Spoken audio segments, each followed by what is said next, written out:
¿Cómo están? Muy buenas noches, bienvenidos al programa. Vamos de inmediato con las noticias, las trae Yani. Adelante, Yani. ¿Qué tal? Muy buenas noches, así es, Pepe. Vamos a conocer rápidamente las noticias más importantes de hoy. La Comisión de Constitución del Congreso, que preside el parlamentario Freddy Otárola, propuso que se prohíba la postulación a cargos de elección popular a quienes han sido sentenciados en segunda instancia por narcotráfico, terrorismo, delitos dolosos y contra el patrimonio. El congresista Manuel Danmer confirmó que una gran mayoría de legisladores está dispuesto a insistir si el presidente Ollanta Humala observa la ley que faculta a la empresa Petroperú a operar el lote 192 ubicado en Loreto. Además, remarcó que el informe Wood Mackenzie revela las mentiras del Ejecutivo y recomienda a la empresa estatal ingresar a la explotación petrolera. 1,2 toneladas de droga fue incinerada por la Policía Nacional, producto de las incautaciones realizadas en diferentes operativos durante las últimas semanas. El ministro del Interior dio a conocer que fueron alrededor de 380 kilos de pasta básica de cocaína, 312 kilos de pasta básica de cocaína con mezcla, 287 kilos de clorhidrato de cocaína, 269 kilos de marihuana, 11 kilos de clorhidrato de cocaína con mezcla y 12 kilos de látex de opio. Dos delincuentes realizaron varios disparos sin ningún reparo a la institución educativa 81608 en el distrito trujillano de La Esperanza, en la región La Libertad. Esto debido a que los responsables se negaron a pagar los cupos exigidos por los extorsionadores, quienes luego de los disparos deslizaron un sobre con una nota con un número de teléfono. El Poder Judicial de Guatemala abrió un proceso penal contra el expresidente Otto Pérez, acusado por cohecho pasivo, asociación ilícita y caso especial de defraudación aduanera, y dictó prisión preventiva para evitar que obstaculicen la investigación en su contra. Y esas fueron nuestras noticias. Adelante, Pepe. Yani, muchísimas gracias. Queremos dedicar el programa, por un hecho en particular, a quienes con honor y con valentía visten el uniforme de la Policía Nacional. Aquí hemos sido críticos en muchas oportunidades de una institución debilitada como es nuestra Policía Nacional, y hemos resaltado que queremos el retorno de aquella policía institucionalizada, pero hay policías que entregan su vida por los demás, hay policías valientes que visten el uniforme con honor, y a ellos le damos este programa, a ellos dedicamos este programa. Como dijimos anoche, su oficial Adolfo Leonidas Castellano Carrillo perdió la vida tras intentar desactivar un segundo artefacto explosivo. 2 artefactos fueron colocados en la puerta de un centro educativo. Logró desactivar el primero, pero cuando quería desactivar el segundo estalló. Lamentablemente, nosotros dijimos ayer que no solamente hay que lamentar la muerte de este valiente policía, y hay que agradecerle por su honor y su valor y su dedicación, sino hay que ver el otro lado de la moneda, que es qué pasa con los equipos tecnológicos a estas alturas para que puedan ocurrir este tipo de cosas. Este señor no tenía que haber arriesgado así su vida, pero las cosas se dieron como tal. Así es que hoy dedicamos tanto a él como a estos policías que visten con honor el uniforme de la policía, y en este caso de la unidad de desactivación de explosivos. Muy bien, señores, regresamos al programa. Hoy tenemos un tema bastante polémico y tenemos especialistas para hablar del mismo. Se dio una ley, ¿no es cierto?, en el Congreso de la República para que Petroperú tenga la posibilidad de administrar el lote 192. En Loreto se ha celebrado. Algunos parlamentarios han hasta bebido copas y brindado por este tema, pero luego han analizado el proyecto, han analizado la ley, cuya autógrafa ya está en manos del presidente de la República y va a ser analizada. Hoy vamos a ver a profundidad esta ley y lo que significa. Veamos cómo hemos titulado el primer bloque de hoy.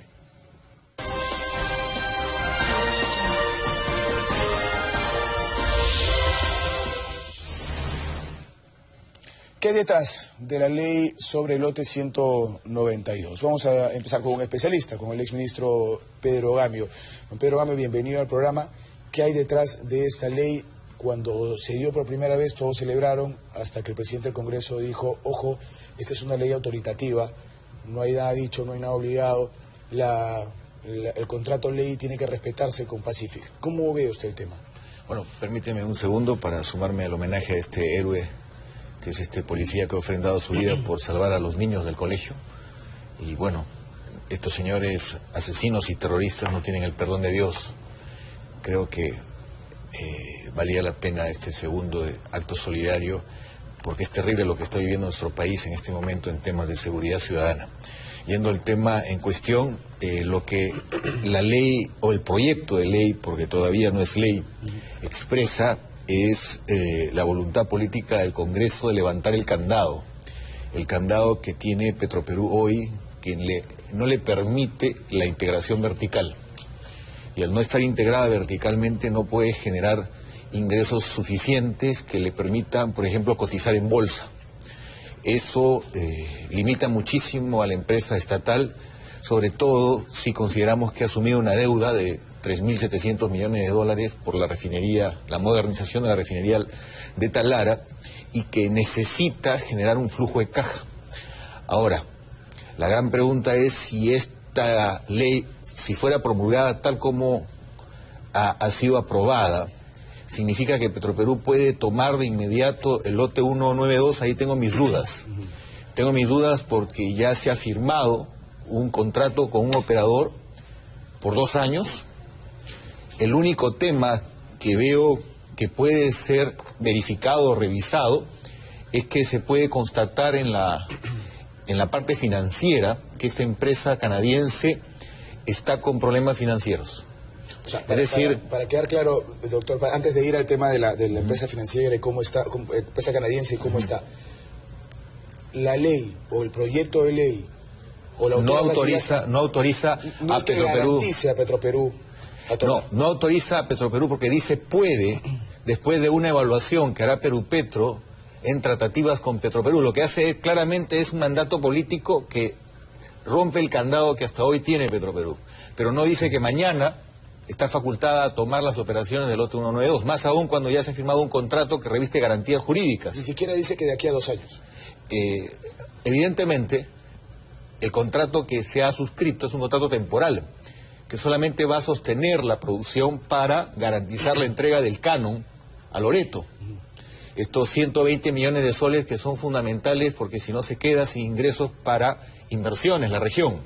Pero el tema de fondo es que yo no veo que la ley sea inconstitucional, sino más bien que expresa la voluntad del Congreso de que pueda producirse la integración vertical con lotes que tienen, como en este caso específico, reservas probadas, y donde puede Petroperú intervenir, no necesariamente en calidad de operador, puede intervenir como socio, porque estamos hablando de un tema de fondo.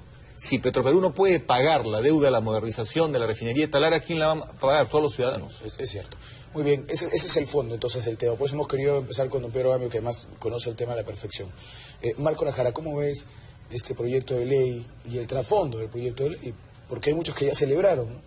Correcto. En realidad, si bien es una voluntad política de parte del Congreso de la República lo que se expresó, el Congreso de la República se ha visto obligado a hacerlo por la convulsión social que esto venía generando.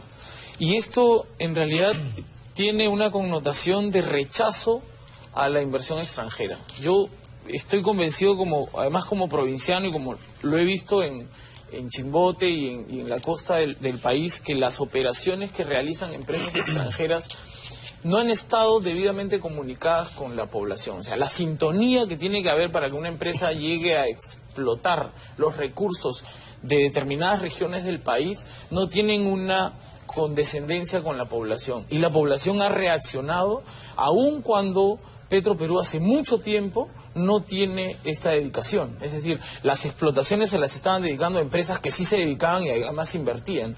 Y Petroperú no tenía ese perfil, pero la población descontenta por el trabajo que vienen haciendo los extranjeros, le ha exigido al Congreso que ponga una empresa pública, una empresa de los peruanos, a hacer este trabajo que a mí no me termina de llenar ni de satisfacer, porque no creo que hoy día Petroperú tenga los técnicos para que hagan este trabajo. Yo le pido, doctor Vargas Saya, hay varias aristas en este tema, sin ninguna duda. Uno de ellos, si puede o no Petroperú. Pero yendo directamente a la ley, le pido por favor, usted es un hombre que ha estado en el Congreso y conoce cuándo es una ley autoritativa, cuándo es una ley que impone una determinada norma. ¿De qué estamos hablando con este proyecto de ley 192?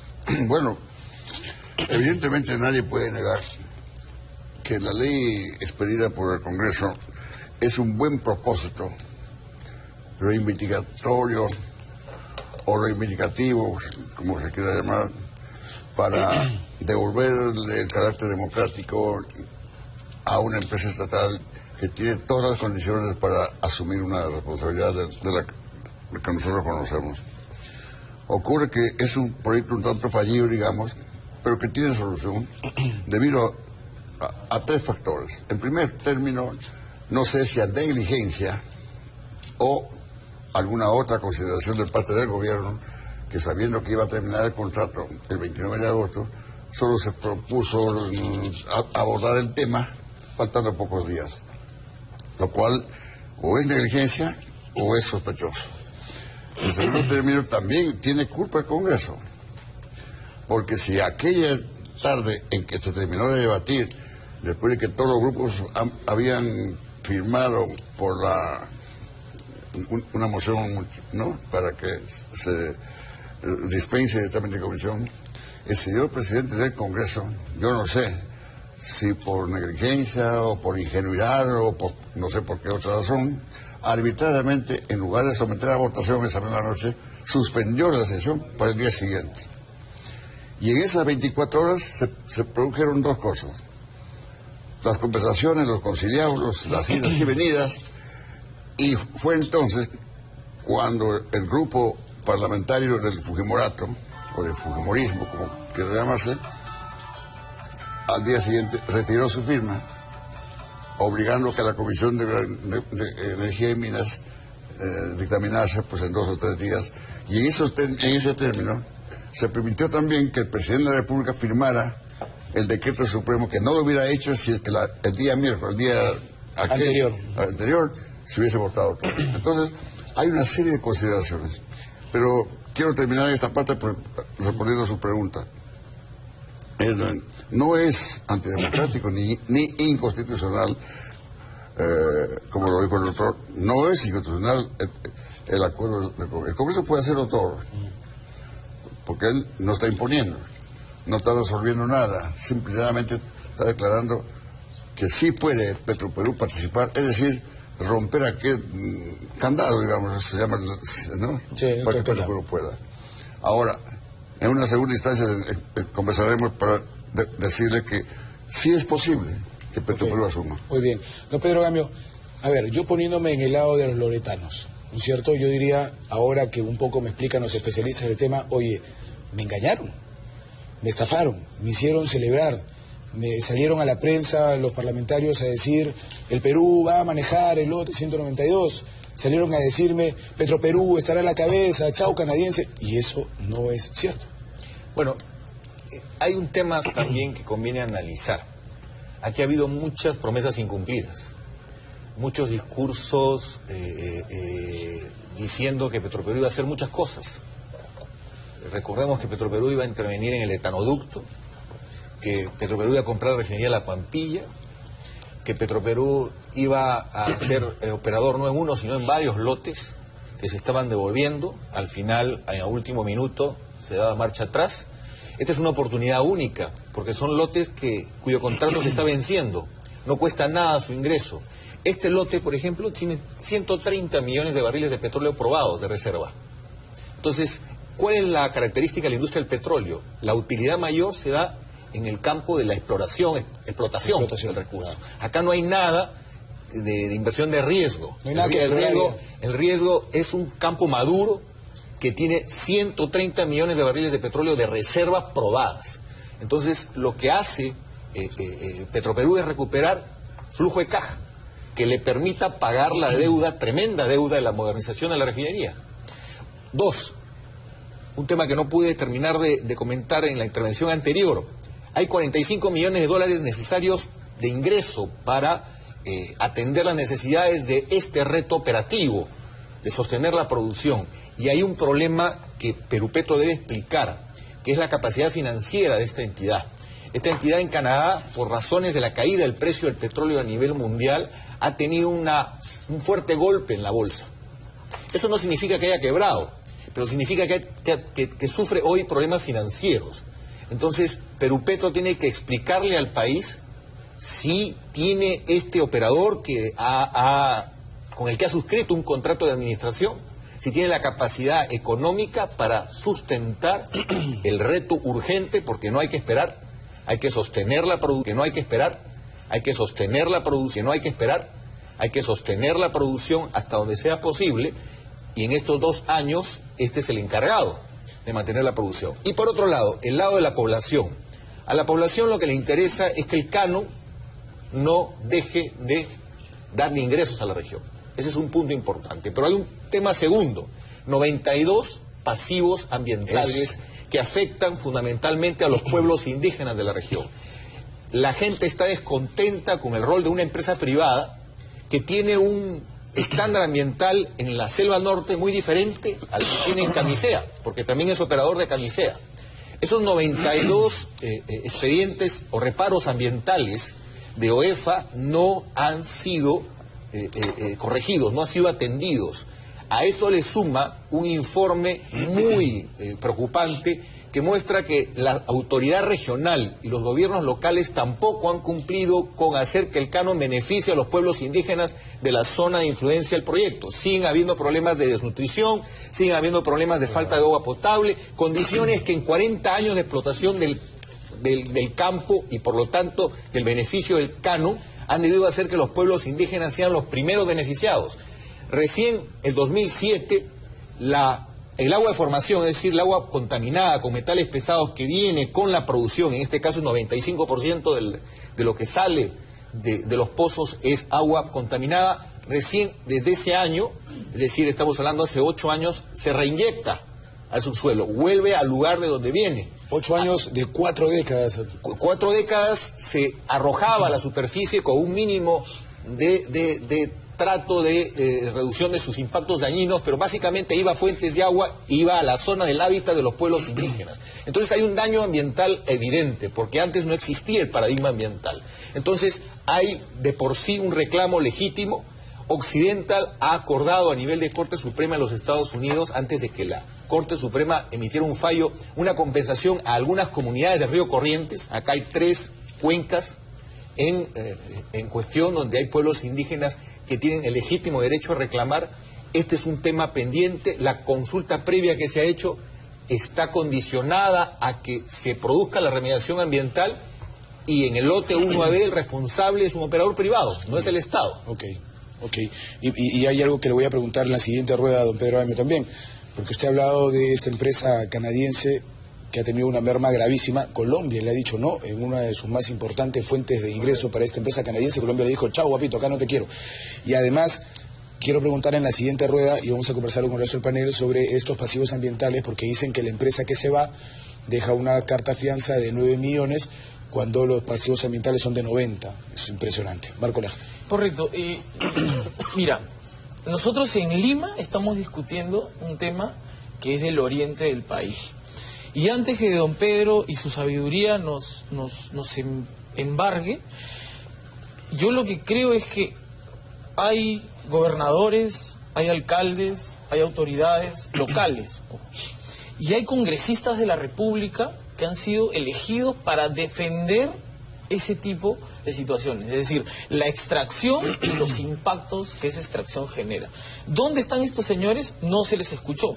Es decir, no se les escuchó antes de que esto reventara, antes de que esto llegara al Congreso y que pusiera en jaque, digamos, al Ejecutivo. Tanto así que la ministra del sector, el ministro de Economía, salieron a dar explicaciones, pero hasta ahora no veo dónde están estos congresistas que seguro llegaron con una oferta para ser elegidos congresistas y hoy día ni siquiera lo defienden, ni siquiera se pronuncian, ni siquiera arman espacios para que los que conocen, los expertos, puedan informar a la población de qué estamos hablando. Por lo tanto, pero la bancada se ha ido en contra del Consejo de Ministros. Sí, claro. Abu-Gataz ha sido feroz, el congresista Abu-Gataz ha sido feroz contra la ministra. Estoy convencido que Abu-Gataz no fue elegido por el oriente del Perú para llegar al Congreso de la República. Yo pensé que te referías a la bancada nacionalista. Correcto. Más a la bancada regionalista, es decir, aquella que llega con el mandato de representar. Sí. Isla salió también a defender pero una posición en contra del cuando Ejecutivo. Ya los flashes estaban encima. Ese es un poco el... Doctor Vargas Saya, por favor. Bueno, al margen de que si hay rechazo o no a la inversión extranjera, porque no creo que eso esté en juego, el problema es otro. En el caso de Loreto, ocurre que Plus Petrol ha tenido 40 años este norte en su poder. Y combinado con Occidental, ¿no? En realidad la mitad. Sí, claro. Y desde una producción que superaba los 35 mil barriles diarios, termina entregando el lote con poco menos de 10 mil barriles diarios. Y con todas las consecuencias económicas del canon, etcétera, que significa en perjuicio de la región Loreto. De manera pues que hay una desilusión, hay un desencanto, hay un factor fundamental para la población loretana. Cuando dice, bueno, ¿qué pasó con esta empresa privada?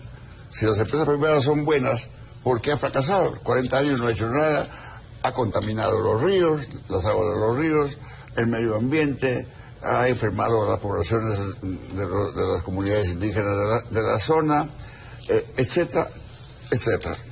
En consecuencia, ellos dicen, bueno, que Petroperú se asuma. Ahora, ¿qué pasará? ¿Se puede cumplir la ley? Yo sí creo que se puede cumplir la ley. Se puede inclusive anular el contrato. Porque, según el Código Civil vigente en el Perú, todo contrato se puede anular. Pero la ley no habla de anular el contrato. No, la ley no habla, pero Petroperú tiene todo el derecho, como parte, de acogerse a los mandatos del Código Civil y decir por los siguientes razones. Primero, si hay vicio oculto en el contrato, es una causal para toda nulidad. Si hay vicio oculto. Si hay lesión para una de las partes, también es otra causal para anular un contrato. Luego, si hay conflicto de intereses en este asunto, si hay conflicto de intereses evidente, porque este señor Suejet, con su apellido no puedo pronunciar. El responsable de Petro. Que es el presidente de Perú Petro. De Perú Petro. Y que él que es el titular que firma el contrato. ¿Cómo es posible que él firme el contrato siendo hace 3 meses que fue director gerente de la entidad interesada, precisamente de la Pacífico? De manera que es un hombre que con la derecha firma un contrato para entregar a la izquierda a la mano, es decir, el mismo sí, pues es verdad, juega. Muy bien. Y luego la insolvencia evidente, como dijo el otro, de Pacífico. Sí, claro, que está con serios problemas económicos. Vamos a entrar con algunas llamadas en unos instantes más. Ya los teléfonos van a aparecer en sus pantallas para que usted pueda llamar y opinar también. Don Pedro Gambio, hablábamos un momento sobre los pasivos ambientales, ¿no es cierto? Y esta posibilidad de revertirlos con un mínimo que ha dejado la empresa saliente. Bueno, debemos informar que el plan de abandono no ha sido aprobado por OEFA. OEFA está actuando correctamente. Más bien tenemos que respaldar a nuestro organismo fiscalizador. Explíquele al público qué es la OEFA. Es el organismo de fiscalización ambiental del Estado peruano.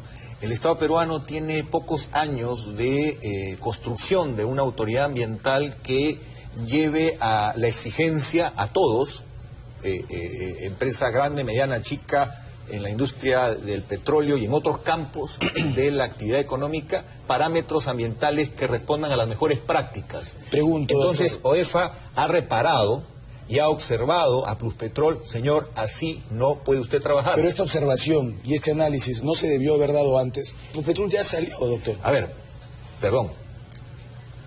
Pluspetrol tiene activos en el país. tan importantes como Camisea. OEFA ha observado el plan de abandono. El Estado peruano tiene como, mediante medidas cautelares, garantizar el cumplimiento de las condiciones que lleven a la remediación ambiental del antiguo lote 1AB, ahora lote 192. Esa es una excelente noticia. Le ruego, doctor Pedro Gamio, que nos explique bien eso. Eso es una gran información que creo que nadie le ha dado y no la tenemos nosotros tampoco. O sea, el problema era, Pluspetrol se va, ya se fue, dijo, señores, para sus pasivos ambientales tengan 9 millones, cifras más, cifras menos. La UEFA le dice, señor, no son 9 millones, son 90. Bueno, pero Pluspetrol ya se fue. O sea, ¿ya cómo le cobras? Nos dice usted que el Estado podría recurrir. El Estado tiene cómo, porque esta es una empresa con activos no solo en este lote, que ha sido ya devuelto y entregado a Pacific, sino tiene otros activos, como por ejemplo un porcentaje del proyecto Camisea. ¿Y es legal cobrarle de ese proyecto Camisea? El OEFA tiene, y este es el cambio que hay con respecto al pasado, OEFA tiene como dictar medidas cautelares que cautelen el interés nacional y las normas ambientales vigentes en el Perú. Pero yo debo decir algo más. ENAP es la empresa de hidrocarburos de Chile. Ecopetrol es la empresa de hidrocarburos en Colombia. Ninguna de las personas, ni los chilenos ni los colombianos, piensan que es una locura estatista que haya la presencia de una empresa nacional en sus países. Son economías de mercado, pero que tienen política energética. El Perú necesita política energética y necesita planeamiento estratégico. Ese es un punto. Otro punto que quiero comentar rápidamente. Cuando era escolar yo asistía a la Asamblea Constituyente como una persona interesada en saber cómo era el trabajo de construir una constitución. Y yo me quedaba horas escuchando la sabiduría, la calidad profesional de representantes de todas las tendencias. Hoy yo no sé si permanecería más de media hora en el Congreso y si pudiera yo aprender. Lo que quiero yo decir es que hay que recuperar para el país que los primeros de la clase participen en la vida política nacional. Y me preocupa que la agenda política electoral esté corriendo y no se aprueben leyes que hagan que el país avance en una reforma que vuelva a generar la sinergia entre las autoridades, el primer poder del Estado y el pueblo. En pocas palabras, ¿cuál es el rol de los partidos políticos? Procesar las demandas de la población. Si no hay construcción democrática desde la base, vamos ahí a tener problemas de que se repita la historia, y el país necesita llevar la decencia y la docencia a la política. Y por último, rápidamente, el tema de los pueblos, el tema de los pueblos indígenas, creo yo que merece un resarcimiento histórico, porque en otros países como Canadá, como Australia, existe industria extractiva, o Noruega, pero se respeta las mejores prácticas y la población siente el beneficio de tener una industria que respeta el medio ambiente. Con la cantidad y la calidad de oro que tiene Canadá, hace ese tipo, siendo aurífero, que es una de las estaciones más contaminantes que hay, ¿no es cierto? Vamos a un corte, señores, nos corresponde ir a un corte, regresamos con más Aquí me habla el pueblo.